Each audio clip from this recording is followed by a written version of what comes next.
சேலத்தில் பாக்கு அறுவடை பணியாளர்களை ஏற்றிச் சென்ற சரக்கு வாகனம் கவிழ்ந்து விபத்து ஏற்பட்டுள்ளது. இதில் 11 பேர் படுகாயமடைந்துள்ளனர். கூடுதல் விவரங்களுக்காக செய்தியாளர் பாபு இணைப்பில் இருக்கிறார். வணக்கம் பாபு, விரிவான விவரங்களை பதிவு செய்யலாம்.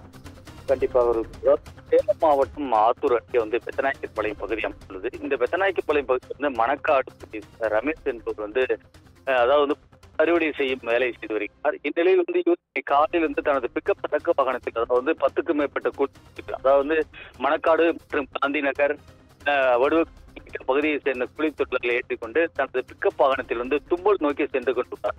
அதாவது தும்பல் பகுதியில் பாக்கு அறுவடை செய்யறதுக்காக போகும்போது எதிர்பாராத விதமாக அதாவது எடப்பட்டி என்ற பகுதியில் சாலையின் குறுக்கே மாடு ஒன்று அவிழ்ந்து வந்ததால் அதாவது ஓட்டுநர் சிதம்பரம் என்பவர் மீது மோதாமல் இருப்பதற்கு திருப்பியுள்ளார். இந்நிலையில் திரும்பிய போது எதிர்பாராத விதமாக கவிழ்ந்து விபத்துக்குள்ளானது. சாலை நடுவே கவிழ்ந்து விபத்துக்குள்ளானதில் 2 பெண்கள் உட்பட 11 பேர் படுகாயமடைந்துள்ளனர். உடனடியாக அப்பகுதியில் உள்ள பொதுமக்கள் 108 ஆம்புலன்ஸ் மூலம் பெத்தநாயக்கப்பாளையம் அரசு மருத்துவமனை சிகிச்சைக்காக அனுமதிக்கப்பட்டு தற்போது அவர்களுக்கு சிகிச்சை அளிக்கப்பட்டு வருகிறது. இந்நிலையில் இந்த விபத்து குறித்து ஏத்தாப்பூர் போலீசார் வழக்கு பதிவு செய்து விசாரணை மேற்கொண்டு வருகின்றனர். அதாவது விபத்துக்குள்ளான சம்பவம் குறித்து அவரது உறவினர்கள் தற்போது அரசு மருத்துவமனையில் குவிந்து வருவதால் அப்பகுதியில் பரபரப்பு ஏற்பட்டு வருகிறது.